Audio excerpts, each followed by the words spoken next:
take me for a walk. Welcome to Twin Peaks Unwrapped. I'm your host, Ben Durant, and beside me is Brian Kazaska, and today we have the one, the only, the godfather of Twin Peaks, Mr. John Thorne. I had to say it. I know we haven't said it in a long time. But now it's more important. Yes. There's a lot of weight to this episode. I mean, There this is. show here that we have Everyone. John. He's got a new book. It's like 4 years in the making, John. This is so excited to get to talk about your new book. Well, thanks, Ben, Brian, for having me on to talk about it. I really do appreciate it. And yeah, this is the first time I've talked about it with anyone. So for better or worse, whatever that means, you guys can talk to me, ask me questions. How long ago was it that you put out your last book? Was it like 6 years ago, maybe? Or? Yeah. So the first book, which is The Essential Wrapped in Plastic, I kind of compiled all of the really good Twin Peaks material from the 13 years of Wrapped in Plastic into a book. That came out in April of 2016. So it's been just a little over 6 years since I put that out. I'm sure the time when we had you on to talk about the book, I was like, when are you going to put out your next book? And Yes. Well, you know, it's funny because I think I've mentioned this to you before. We were talking about the new Twin Peaks, The Return. We were calling it season 3 too for a while there. And you asked me going to write about the new Twin Peaks. And I said, yes, I'm sure I'm going to write about it, but I don't know how quickly I can do that because I'm sure it's going to be a lot to process. So 5 years after the show ended, now finally I have the new book out, which is called Ominous Whoosh, A Wandering Mind Returns to Twin Peaks. I don't know when this podcast will be out, but it's probably, the book will have been out for at least a couple of weeks by the time people are hearing this. Yeah, and on Amazon, that's the place to go to actually order it. Is available for order. It's in a trade paperback form right now. I will be having a Kindle version out, and then also a hardcover, which is really weird. Wow. And they offer a hardcover option now. It's a laminate hardcover. It's, not a dust jacket, but yeah, I did that more for my sake. I think I thought it'd be nice to have a hardcover. So, I haven't seen that yet too. I'm waiting on the proof version of that, and hopefully this week I'll have that, and it'll be out too.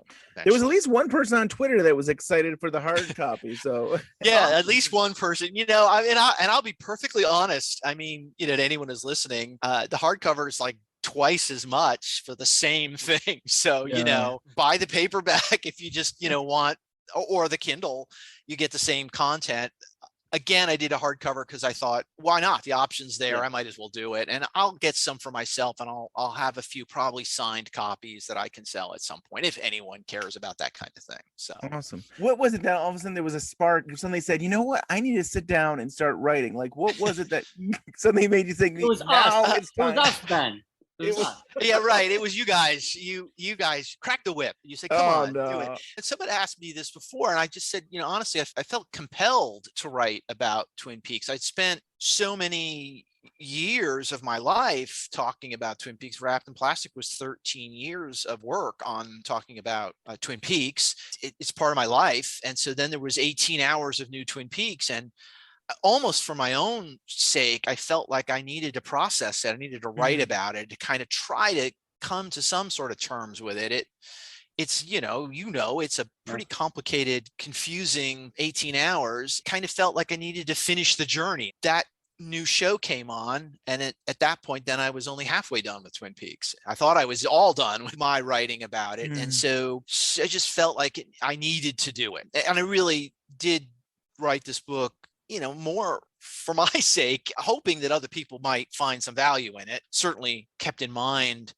audiences who might be reading this, and I'm hoping that I might be able to contribute something to Twin Peaks fandom and research and theory, but also I just felt a need to write about it. And I got this, and I of course started off by looking at like how is it structured, the book. And it's funny, you hinted for years how this book might be, like, you've been rewatching all the parts and all this, but in my head I was like, okay, this is going to be a all theory book, and it is actually a book where you go and you dive into every single part of of season 3, and they have theory in there, and you have, like, you step back a little bit from time to time, but I didn't realize, oh wow, you really did. You get basically a chapter on every part of season 3, The Return, which I love. I think that's awesome. Yeah, at first that's all it was going to be. It was just I was going to write my way through the 18 hours. I'm going to have a chapter for every part, and I started doing that. And there's quite a bit of material that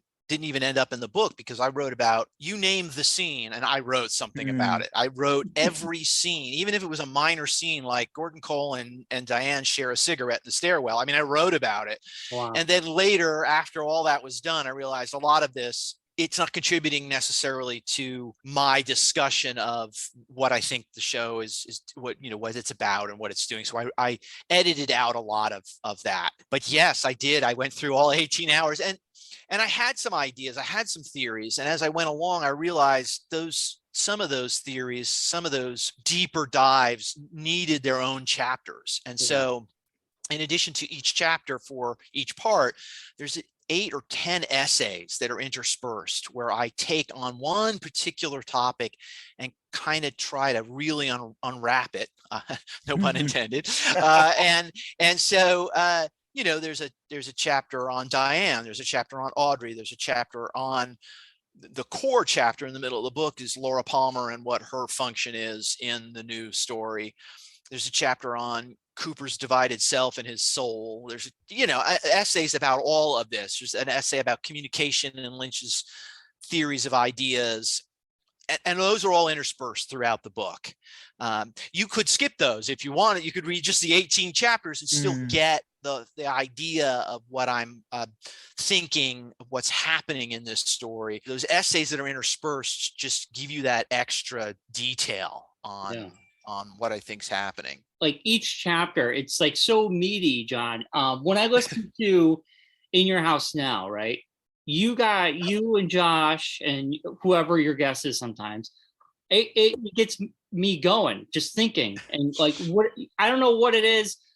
You are just so good at painting such a great picture in your mind. You're such a great writer and speaker when it comes to Twin Peaks that, like, when I listen to that podcast, I'm like already thinking like an hour, the day later, I'm thinking about what you guys talked about. Reading this book, it's the same way. I'm hearing you narrate the book to me after a chapter. I need a good 10 minutes just to, because I'm already, like, as I'm reading it, the things you're bringing out in me and my imagination and my thoughts, I have to stop. I'm like, oh my God, I just read a chapter. I'm not processing because I'm thinking about what you just brought up in that last paragraph. So I got to reread that again because I'm lost in my own thoughts. How great you are in expressing your thoughts when it comes to this topic, and how I just get lost. I get lost in what you're discussing all the time, and I love it. I think it's fantastic. Well, I appreciate that. And you're hitting on something that I hope does happen, which is I'm throwing out a lot of theory and deep dive, but I know that it's just much of it is just my take on it, and that other people might see it differently. And the best thing that can happen is if someone's reading it and they're like, I just thought of something brand new. It's not in the book, but you made me think of this idea. That's the kind of stuff I like to read. I've read a lot of stuff. Martha Nachemson has written great stuff on David Lynch, and there's an essayist named Tim Kreider who I comment a little bit about in the book. And I read those folks, and I don't necessarily agree with what they're posing, but I'm like, wow, I just thought of it in a different way. If I hadn't read that, I wouldn't have thought of this. And so then I'm like all ready to kind of come up with my own take. So I hope that happens. I hope people don't just read it with, I'm telling you what is happening, but I'm suggesting, rather, I hope they see that I'm suggesting these ideas and that you might interpret it different than I do. That's the ideal situation. Yeah, totally. And there are times where I've listened to the podcast, and in the book, I haven't gotten to that yet, but in the podcast, there's parts where I'm like, I don't know if I agree with what they're saying, but it's making me think of different things that I would not have thought about. It's like assembling some pieces of the puzzle. Yeah. And if I can just show you what the pieces are, like, oh yeah, there's some pieces I didn't see before, then I put them together this way. But you might say, or a reader might say, I didn't think about those pieces. I'm going to put them together in a different way. Yeah. That is, that's the hope. Yeah. You've done it. Yeah. Yeah, in Ominous Whoosh here, your book, I think about, you're kind of like a tourist guide. I feel like you're kind of there, kind of leading us in and showing us like, okay, here's part 1 and here's part 2, and showing us and saying, here's what we might want to focus on and look at.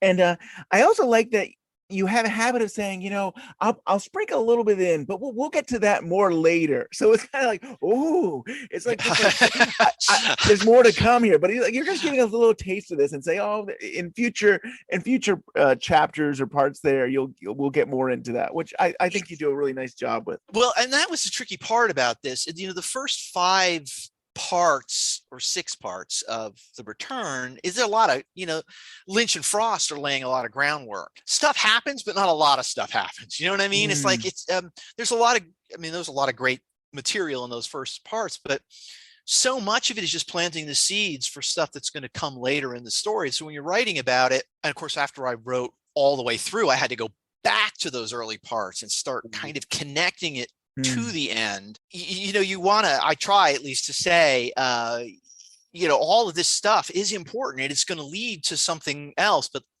let's not, give the whole thing away right now. Let's try to at least put the building blocks in place. So it'll hopefully, my theories at least will make a little more sense when we get, because what happened in I know you guys have just got the books, you probably had a chance to read the whole thing. Reviews I do of part 1 and 2 and 3 and 4 and 5, those are really almost like episode guides with some theory. But parts 16, 17 and 18 are almost like essay. You can't just say this is what happened. You have to say this is happening because of all this other stuff that's happened. So my approach to the parts really kind of alters as we go further and further in until we get to those last 3. And at that point, I'm just stopping in the middle of the chapter and going, okay, here's all the theories we can look at. Here's the different ways we can approach it. I reject this one for these reasons. I accept this one for that. And so that becomes much more of a discussion rather than a report on those later parts. In part 1, you talk about Sam and Tracy, and it's like some fans think that it's sex magic that Tracy brought the experiment into the world, and I'm like, yeah, I believe that. And it's like, yeah. John's like, no. Well, I want to have that conversation. Well, I mean, I'm not trying to say no, that's not it. I did in that particular case. I said, well, I don't really see. What I try to do is, if there's a good theory, and that is a good theory, is I try to fit it in and say, well, if that's the case, then why and what's happening? And I couldn't find any reason other than, oh, that's what it looks like. Well, okay, that's what it looks like, but what would be the reason for it? Why would they be summoning experiment if that was the cause? And so I try to, that's what I try to do. I try to take in some cases, that was one of them, some really good ideas and then sort of say, well, it doesn't work for me because I can't make it work. Maybe somebody else can, and I'm sure there's other ways to approach it. But then I think, well, what does work for me, and sort of give an alternative. So in that case, I was thinking that Tracy belongs to those strange, we see them over and over again, those strange forces that appear in the story that are related to the letter Z. She has the Z's on her lapels, and every time we see a Z appear, it's there to in some way assist Cooper. And so what is she doing? Is she assisting Cooper in some way? I think I put forth some ideas that maybe she is assisting him to allow him to pass through the box unseen so he can continue on. And she's diverting experiment so that it's not going to get him, those kinds of things. Yeah. But I like that you kind of lay that out there and you say, okay, there's this, and this is how I see it. And I think you do a great job kind of laying things out for people. How many times do you think you rewatched The Return? Straight through? I mean, like, I imagine there was some areas you had to spend more time on a part than others, but especially Yeah, I think I've watched the whole 18 hours. I've probably watched it 5 times. You know, Wow. sitting there and watching it, either taking notes or watching it really close, and certainly watched it with all the subtitles on, so I can make sure I got everything there. There were scenes where you have to go through over and over and over and over again. Some of them I probably watched 20 or 30 times just to kind of really take it fully apart and try to figure out some of what was happening. This reading is from the prelude chapter to Ominous Whoosh, entitled The Darkness of Future Past. What I choose to do with the present is to come to terms with Twin Peaks: The Return, to make peace with it, if you will. No matter how confounding Twin Peaks is, there is something immensely satisfying about it, something transformative. We will never completely understand the whole of Twin Peaks. Pieces of it will endlessly elude us, but struggling with the mystery of the work is a worthy endeavor in itself.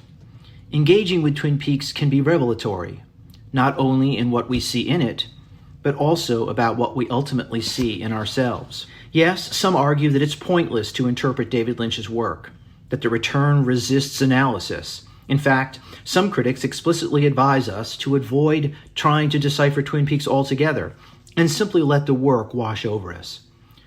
While there may be some merit to this argument, I believe such an approach encourages surrender to, rather than engagement with, the art. And when it comes to Twin Peaks, I don't see any value in remaining passive. When someone asks why I've spent so much time and so many words on Twin Peaks, my answer is, why do you sing along with your favorite song? I believe each of us wants to participate in the art we love. If the art is special, if it touches us like nothing else, we can't merely sit still. We must express ourselves. We sing and we dance. Twin Peaks is my favorite song, and I am compelled to sing along with it. If we wanted The Return to answer questions, well, it did. It also gave us a bundle of new questions to ponder. That's as it should be. Twin Peaks began with a question: who killed Laura Palmer? And that question spawned countless others. Questions keep Twin Peaks alive. They keep us going back to the story again and again. Decades from now, audiences will still be debating and dissecting Twin Peaks. Many will be celebrating it, while others will be cursing and, yes, indicting it. Twin Peaks evokes strong emotions, and that won't ever change. Love it or hate it, Twin Peaks is a kind of magic, and all of us who spend time with it, whether we be critics, fans, detractors, or devotees, are under its spell. I hope the book does a couple of things, and there's different audiences in mind when you write it. So I'm guessing a lot of people have only watched it once. I mean, it's 18 hours, maybe when it was on in 2017, we watched it, and then we watched it again, that episode again. Right. So, some of the diehard fans here have watched it at least twice. Yeah. But it's 18 hours. And so what I hope for, from one level, is that people can just say, okay, I really want to watch it again, but I'm not sure I have the time. We can read the book, which is not a quick read necessarily, but I've kind of gone through it. And if you just want to be reminded of what happened in part 1 and part 2 and part 7 and part 9, and just want to kind of get the essential breakdown of where the story was going, you can read it for that, just for that. You don't have to, go into all the theory and my explication of what's happening. So on that level, it's like an episode guide. It works that way. You could pick it up and go, I just want to see what happened in part 11. You roll to that, chapter.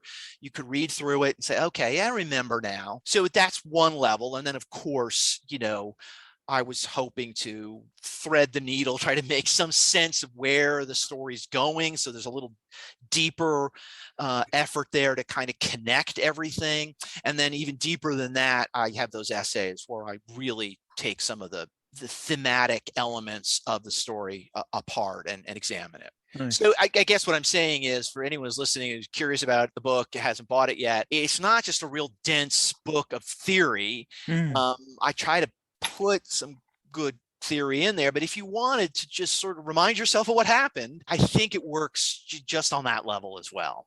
Yeah.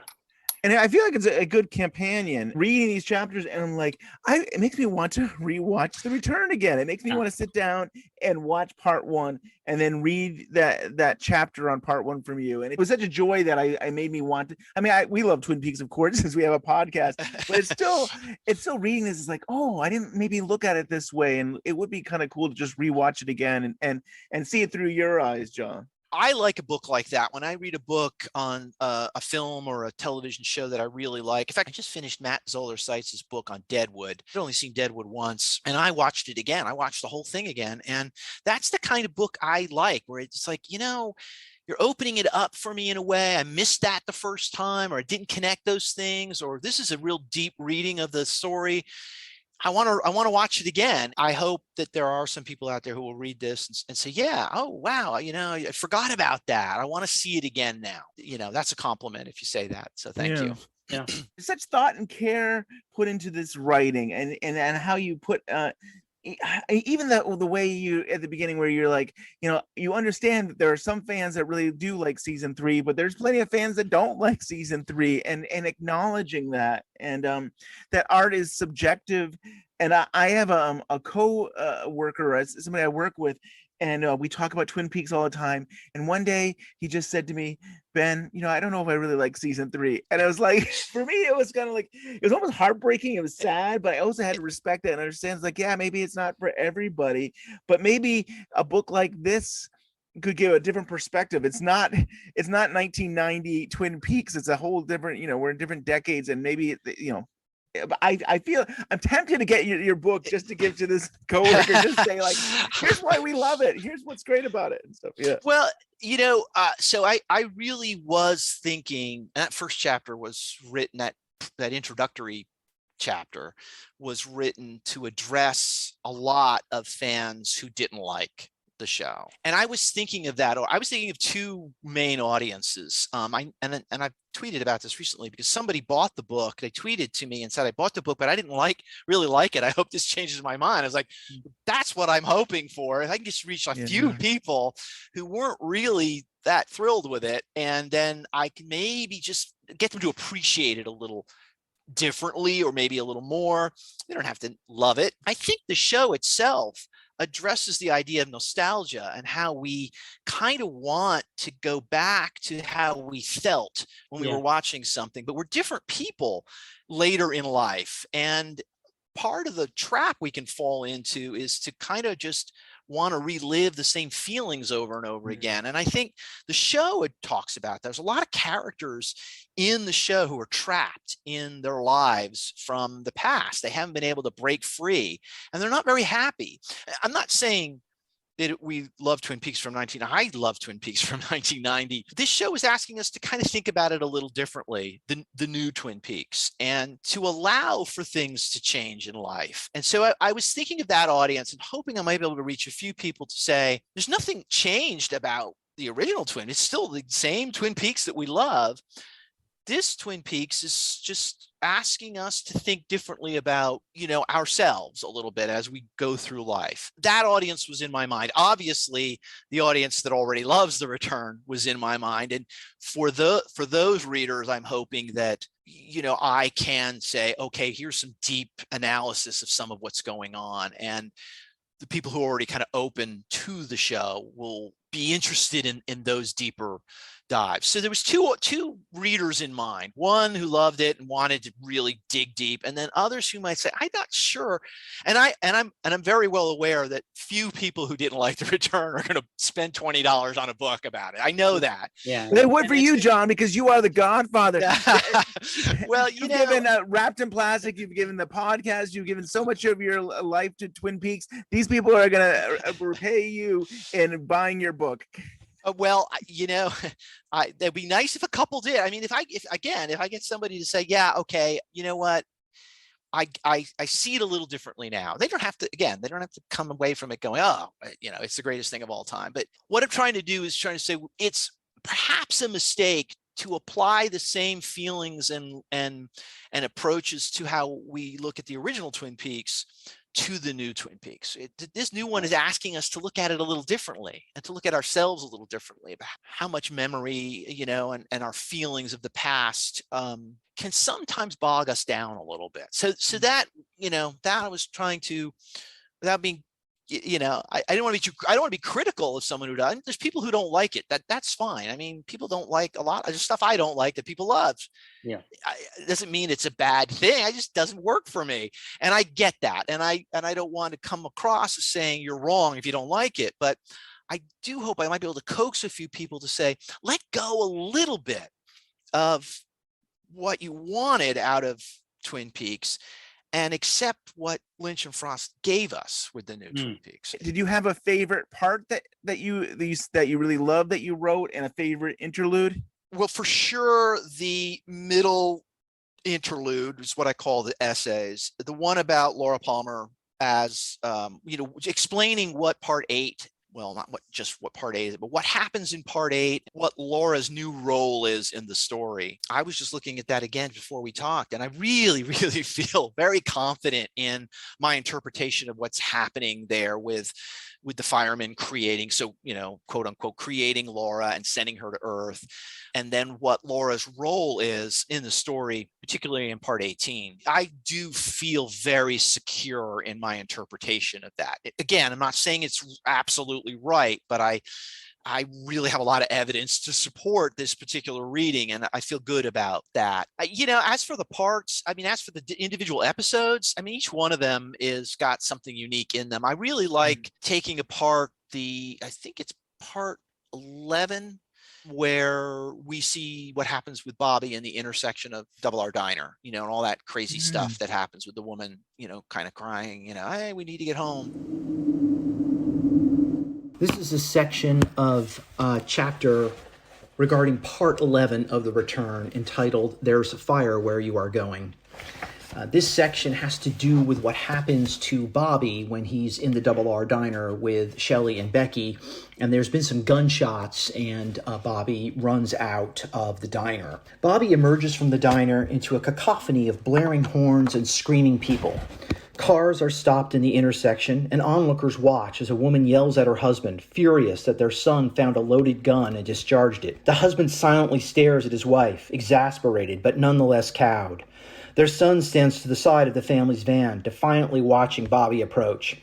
Bobby notices that the boy and his father are both dressed the same. Each wears a camo hunting jacket, blue jeans, and a camo baseball cap. Horns continue to blare, one from a car behind the van. Bobby pleads with the driver to stop making so much noise, but the driver is distraught and wails about being delayed. "We're late," she cries. "We have to get home." Then, looking desperately at Bobby, she yells, "She's sick," and a girl rises out of the shadow of the passenger seat, drooling a thin stream of vomit. Staring at Bobby, the girl convulses and spews.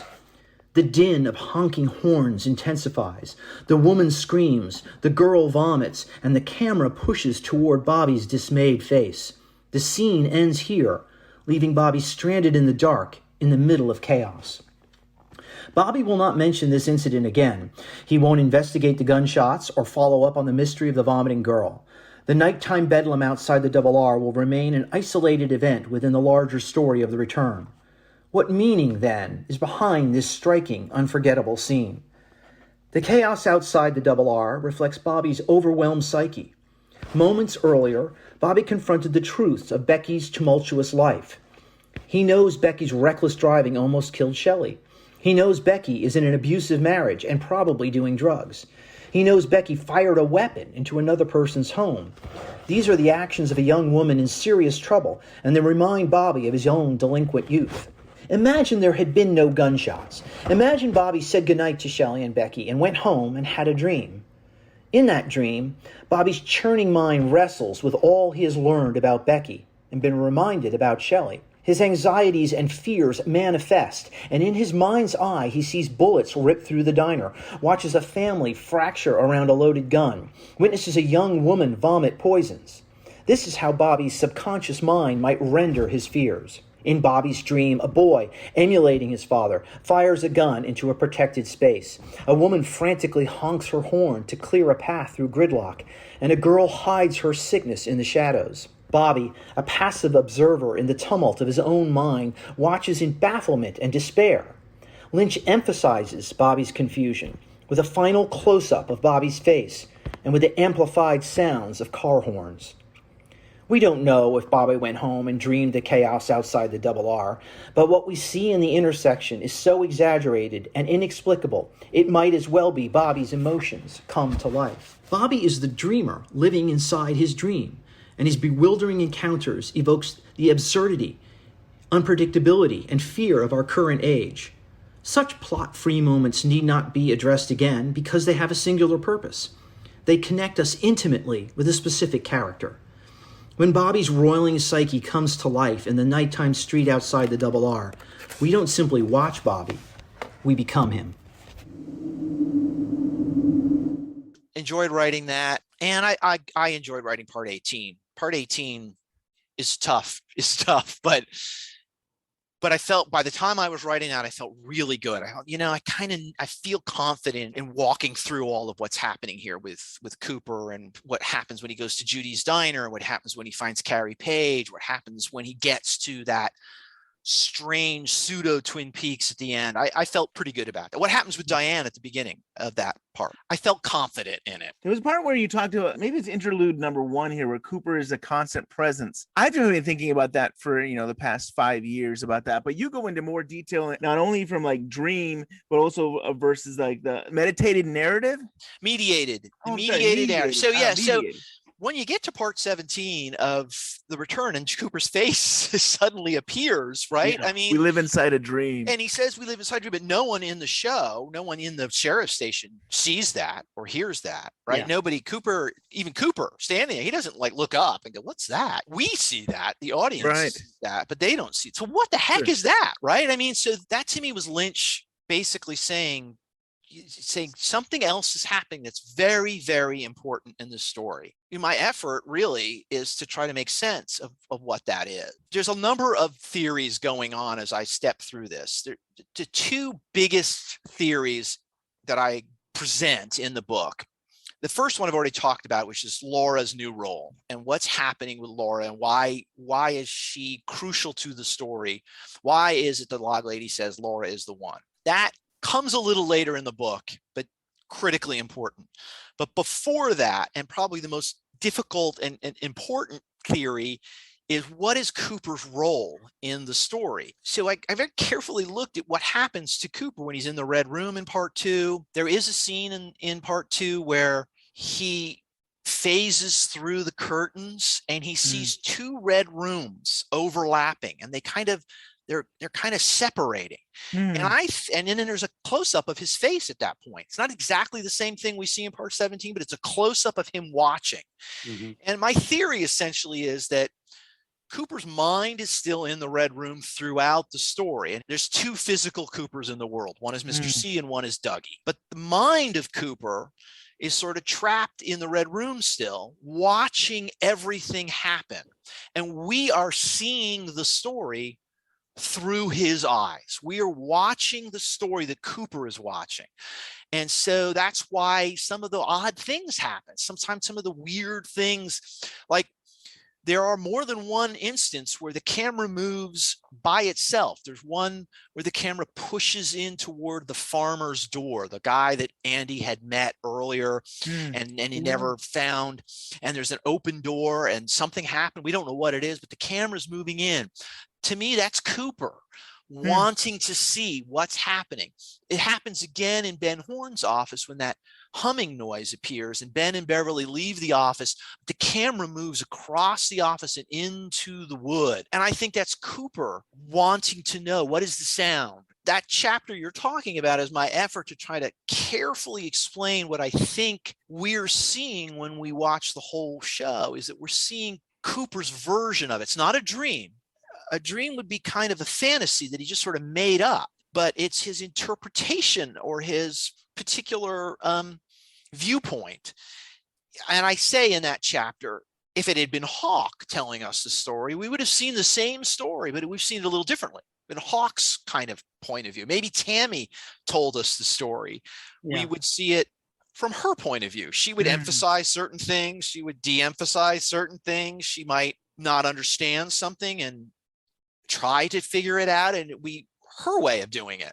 So that is basically the underlying concept that I'm trying to get at in this book is that as we watch the almost 18 hours, this doesn't really apply to the last part, but as we watch the story, we're seeing it as Cooper sees it. He's confused. He's kind of frustrated. He's trying to make sense of the world he's watching.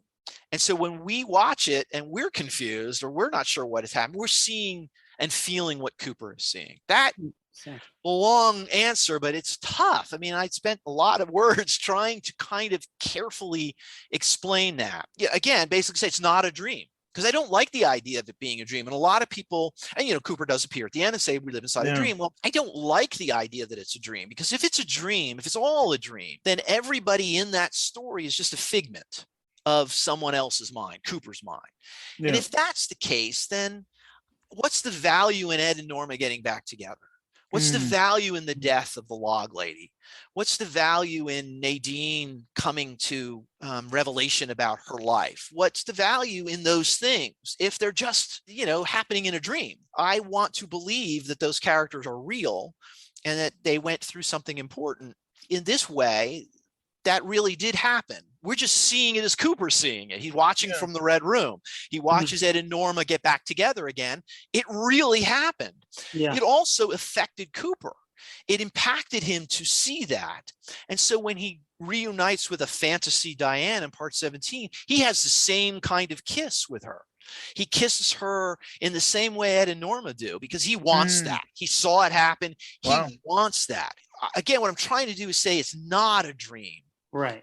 Because, again, I think a dream diminishes the whole story. And then there are Tim Kreider, I reference in the book, he wrote a whole essay about it being all Cooper's dream. And that's a great way to look at it. Don't get me wrong. I think it makes a lot of sense, but it also takes away something. And so I'm trying to find a way to say this story really does still have a lot of substance and meaning to it, but there is also an interpretation going on. We're seeing it from a particular point of view. So I'm trying to have it both ways. I know. I like that. I mean, I like a lot what you're saying. For me, I like the idea of could he be in the Red Room and be out of the Red Room at the same time? Because I think of the Red Room not having time. That's how Cooper can be with Laura and Firewalk with Me at the end. Could he actually be helping himself? I get into this a little later is, who's behind the forces that are helping Cooper? It could be Major Briggs. It could be the firemen. There's certainly evidence to show that Briggs had a plan. Cole talks about it, or we see the firemen, obviously. And in fact, there's a scene where Briggs is in the fireman's realm at the very end. They're steering Mr. C away from the Palmer house and depositing him in the sheriff's station parking lot. So there's all these players behind the scenes that are kind of manipulating things. But it could be Cooper too. It could be that Cooper in the Red Room is somehow able to help himself a little bit. He might have helped him when Ike the Spike attacked, and Cooper was able to kind of make that passive Cooper fight back against Ike. Or maybe Cooper in the Red Room somehow gets the Polish accountant to kill Hutch and Chantal. I mean, who knows? But that Polish accountant has a Z in his name. Zawaski is his name. And so I don't say definitively it's Cooper, but I do suggest it could be Cooper, could be the fireman, could be Briggs, could be something else that we don't even know about. But something seems to be protecting Cooper. There are these forces, and maybe it is Cooper watching from the Red Room. It seems like gold sometimes is used in the show in season 3 to represent the soul. At least it was when the young boy got hit by a car, and it makes me think it's and it seems like when you're at the casino, there's a gold Red Room thing. Well, that's another thing. That's another one of those. The Red Room avatar sort of appears over the winning, slot machines to sort of guide Cooper to wealth. One of the theories I put forth is that these forces, whatever they are not only trying to protect him from threats like Hutch and Chantal or the Mitchum brothers, or they were going to kill Cooper in the desert, but the Zyman's bakery, and I think it's Philip Gerard is sort of beckoning him. He gets the cherry pie. The cherry pie saves his life. Something interfered to protect him. But also these forces, the ones, the green dots that appear on the papers as he's sort of scribbling, those are and the ones in the casino, those are there to improve his life. So he gets a lot of money, and now he's rich, or relatively well off, and he's also uncovered this scam that's going on at work. So now he's like a really valuable member of the workforce. Bushnell Mullins is like, wow, you really made things better for us. And so when Cooper comes back to Janie E in part 18, and I would argue that that's a different version of Cooper, and I do go into it, he's got a great life now. He's got a wife who loves him. They've got money. And he got a great job, and the people at work love him. They're like, value him. He's done good for the work. So it's like those protective forces kept him alive, but they also made his life, more secure. When he comes back to it, he's like, okay, I got a happy, ever after, basically. Right. Yeah, true.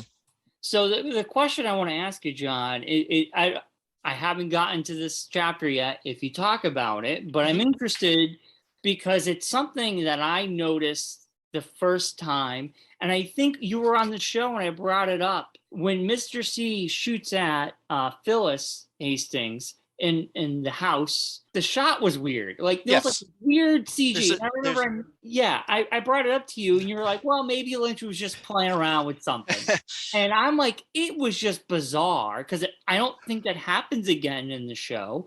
Now, time has passed. I mean, do you just think that was just Lynch having fun, or was there more to that shot? Well, unfortunately, I may disappoint you, because I don't really address it in the book. I did. I had written about it, and I took it out. And the reason why I took it out was I thought at the time I was writing it, because things changed as I wrote. I mean, as I got deeper into it, I realized, okay, now I kind of have a sort of slightly different theory. I thought maybe Phyllis was a tulpa. She might have been a tulpa, but the only two tulpas for sure are Dougie and, the original Dougie, the Dougie that ends up in the Red Room, and he kind of says, this is, he kind of shrinks down and there's just a gold ball left. And then the other one is Diane. We know that. Both times they're killed or they disappear, whatever. They end up in the Red Room. Now, maybe Phyllis did. We just didn't see it. So, but because we didn't see it, I couldn't say for sure she's tulpa. Right. And so then, yes, there is that weird effect when Mr. C shoots her. There's sort of a stutter jump at it, where it is very odd, and it was deliberate. I mean, it clearly wasn't like Lynch just made a mistake. They're like, let's do it this way. I think Mr. C says to her, "You follow human nature almost perfect." And it's quite possible. I mean, there's a lot of good evidence that he would have installed a tulpa there because he needed her to do the thing she did, essentially, to Bill Hastings. But I wasn't confident enough in it. So I explored it a little and I took it out. And so unfortunately, when you get there, you'll be like, oh, darn it. Well, he didn't write it. But I'm glad you did entertain the thought. And sure. Absolutely. There's a couple of places in the story where, I really had some ideas and I wanted to go deeper into them, but I'd often reach a dead end. One of them, for example, is in part 17, where Cole goes through the whole plan. We had a plan. Major Briggs developed a plan. We wanted to locate this extreme negative force. And Cooper said to me, if I disappear, I'm trying to catch two birds with one stone. If I disappear, do everything you can to find me. Well, I spent maybe a week and a half writing that out, I went through all of Frost's book. I went through the scripts. I'm trying to figure out, what is Cole talking about, and then it fell apart. I couldn't make it work. Well, what I did, rather than ignore it, as I say, you can't make sense of it. I don't know. I think maybe Lynch and Frost were working at different, goals here. And that's part of why it doesn't fit together. So at least I don't want to ignore it. I want to say it doesn't make sense. I want to say that. I can't make it make sense. I mean, it's funny that Cole says, Cooper said, do everything you can to find me. And then, what is Cole doing? He's having wine with the French woman, and he doesn't seem that concerned. So it doesn't quite add up. I think that's part of the fun too of Twin Peaks, is that some of it doesn't quite fit together, and we try to make it fit together, and I did, and in some of those cases I couldn't. So I just can't make it fit together. And then I do say in I think it's part 3, where Cole and Albert are looking at the congressman's dilemma. It's a case they have laid out for them on the table, where there's all these photos and bizarre artifacts, and Albert says, guy couldn't, he killed his wife, but he really didn't. Someone else did, but it's national security. And it's all these weird clues. And I write about that, saying that I think Lynch and Frost are having a little fun with the fans in that here's this mystery that they give us all these clues and we are going to try to figure it out, but you can't figure it out because it's just impossible to figure out. I did spend time trying to figure out the congressman's. Maybe the clues were there, and what the pliers mean, and there's not enough there. And I think maybe they're poking a little fun at us for trying too hard to make sense. I mean, my whole book is about trying to make sense of it, but I acknowledge the fact that some of it is just sort of there, and it's open for us to think about it however we want. It sounds like a cop-out, but the Phyllis Tulpa thing or the Phyllis gunshot thing is mysterious. And maybe I should have said a little more like it's mysterious. And I don't know what it means, but I just kind of, I left it. No, it's a great question. It's an important thing, but how did the cover for the book come about? What I wanted to do with the cover is I wanted to do some image that was connected to specifically Twin Peaks: The Return, not just Twin Peaks. I got, cup of coffee or cherry pie. Those are the classic images. And so I wanted something that was explicitly from the new Twin Peaks. And, way back when, like, oh, well, of course it's going to be a vortex or a mushroom cloud, right? I mean, those are the things I'm going to put in there. Well, I think Andreas beat me to it with the mushroom cloud. Andreas Halskov has a book out, and I realized, okay, I need something else. And then, so for a while, I was going to do an electric socket, some sort of electric socket. I was going to try to get the weird one in NATO's mansion, or try to get a picture. That wasn't working for me. And then I thought, well, the electric towers are so iconic, particularly in part 18, where Cooper drives to them. That's what the 430 means. There's these giant towers in the desert. And I thought people would know, right? If I had a picture of an electric tower on it and it's at Twin Peaks, they would get it. And they would get that it was the return more than anything else. That became the thing. I wanted to have the electric tower. And then I thought, I want to have it at night. I thought if I could light up an electric tower at night, it would be a contrast. It'd be this white, skeletal image against darkness. And I mean, for months and months, I was thinking about how I was going to do this. And as I would drive around Texas and Dallas, I would look at the electric towers and how can I get to that one, And finally I found a spot where I was like right next to a road, but away from all the ambient light of the city. I had to drive a ways out, and my wife and I went January of 2022. It was a beautiful, dry, clear night, and we went out to this electric tower, and I have a flashlight that lights up to 9,000 lumens. It's wow, right? And so we just lit it up, and my wife was holding it. It got really, really hot. She had to wear gloves to hold on to the flashlight, but we lit up the tower, and then I took pictures of it just with my iPhone, and picked one that I liked, and that's what I used on the cover. So that's awesome. Fantastic. It looks great. Yeah. I wanted to try to do everything myself for this book. Wrapped in Plastic back in the day, Craig and I, we did the whole thing ourselves. Craig did all the layout. I mean, obviously we can't print it ourselves, take it to the printer, but we did everything ourselves. We figured out the covers. Sometimes Craig drew them. Sometimes we took pictures for them.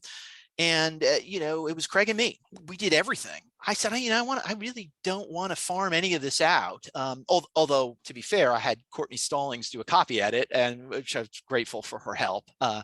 Because at a certain point, you can't copy edit your own work because you can't see it anymore. You can't read it. You miss every typo. I really wanted to do the cover, and I wanted to do the layout. I wanted to pick the font. I wanted to pick exactly how the chapters were going to be designed. And so all of that was fun. It was fun to do. It was stressful. It's tricky stuff. I wanted it to be my effort at some sort of artistry.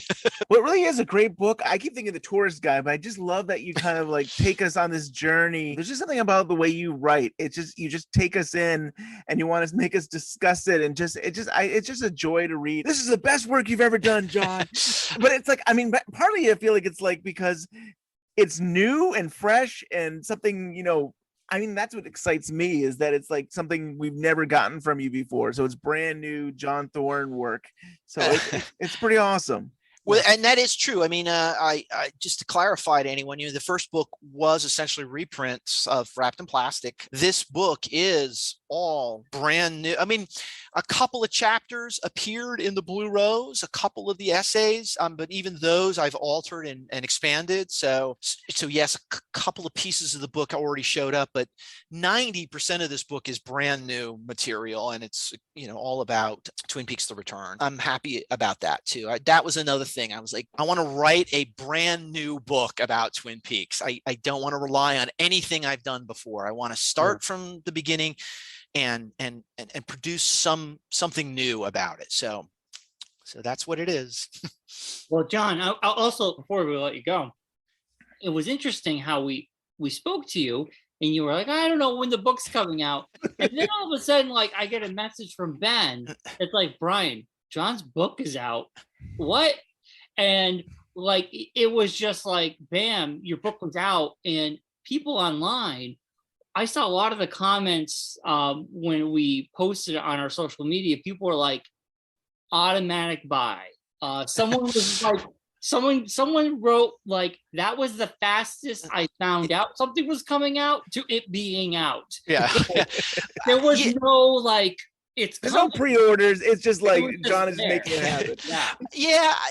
And I get it. And pre-orders is a great idea. And I guess I didn't want to put it out until it was ready to put out.